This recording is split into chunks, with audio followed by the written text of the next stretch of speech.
Okay, in lesson 16, they're just wanting you to think about multiplying and dividing by 10 just in your brain. So they've asked you to do A and C. It says divide, and on A and C, you're going to draw place value disc. So I just did one like this is not A, your A is not 600 divided by 10. I think your A is like 300 divided by 10. So I just wanted to show you how to do this, and then you can do it with the 300 divided by 10. So basically we're breaking the 600 up into 100 disc, okay?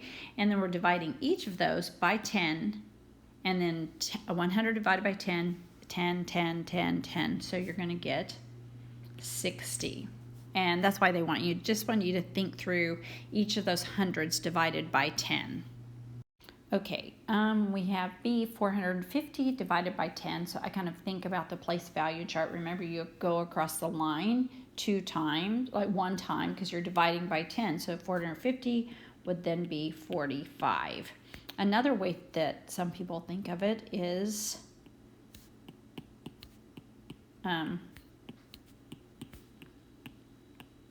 45. So just think about that. Think about how you can do it mentally in your head. Okay, so your homework says 18,000 divided by 100, and they want you to show on 1C. They want you to show place value disc. So I'm going to do a different one, and then you see if you can take what I've showed you and do it on 1C. So instead of 18,000, I did 13,000 divided by 100. And so we chopped this up into 10,000 and 1,000, 2,000, 3,000, which would be 13,000. 10,000 divided by 100 would be 100. 1,000 divided by 100 would be 10, 10, 10. And then you add that together and you get 130. Now see if you can do that on 1C. Okay. I'm just going to think about this like there's a decimal point here. And remember, if we're dividing by 100, we go this way on the place value chart. So 100. So our answer would be 7,300. And here we're dividing by 1,000. So that's going to be across 3, or our decimal point 1, 2, 3 is going to equal 900. For me, that's just a quick way. So see if you can do the rest of this page. Okay, on the back of your homework on number 2, they're just wanting you to take the 200 and chop that up to divide by 100 and then divide by 2. Okay, so if you take 18,000 and then divide it by 100 first. Think about your decimal point going 1, 2. So then we have 180 divided by 2. Okay, I'm not going to do all of these for you, but I will do 2 more and just make sure you can just do that on the other ones. Okay, so G2G says 24,000 divided by 30. So we're going to divide this into divide by 10 and then divide by 3. Okay, so if we have 24,000, and remember if we're dividing by 10, we go 1. Okay, so then we have 2,400 divided by 3. Okay, and then let's look at 2I, the last one, and 450. So we're just going to divide this up into divide by 1,000, divide by 9. Okay, so if we have this number, 450,000, and we're dividing by 1,000, so think of dividing across the line 1, 2, 3.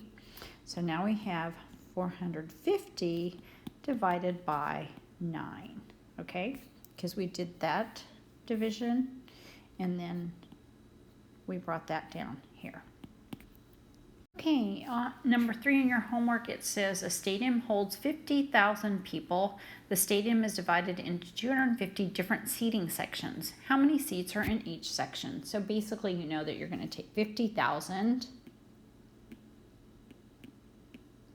and you're going to divide it by 250 for each section to find out how much is in one section. Okay, on number 4A, it says that over the course of a year, a tractor trailer drives 160,000 miles across America. Okay, assuming everything is normal, the trucker changes his tires every 40,000 miles, and that he starts with a brand new set of tires. So how many sets of tires will he use in a year? So you're going to take 160,000 miles, and he's going to change every 40. So how many times is he going to change? So 40,000. Okay, and remember how we were doing this before? We can divide this up into 10,000 divided by 4, and so we can go, okay, let's do that. So we have 10,000. If we divide this number by 10,000, think of it as crossing the line 1, 2, 3, 4 times. 1, 2, 3, 4 times. So then we have 16 divided by 4, and that's going to tell you how many times he had to change tires in 1 year. Okay, number 4B says if the trucker changes the oil every 10,000 miles and he starts the year with fresh oil, how many times will he change the oil in a year? Okay, so he's still going the same distance in a year, 160,000 miles. And then you're going to, every 10,000 miles, you're going to change the oil. So if you divide by 10,000, that's going to tell you how many times he has to change the oil in 1 year.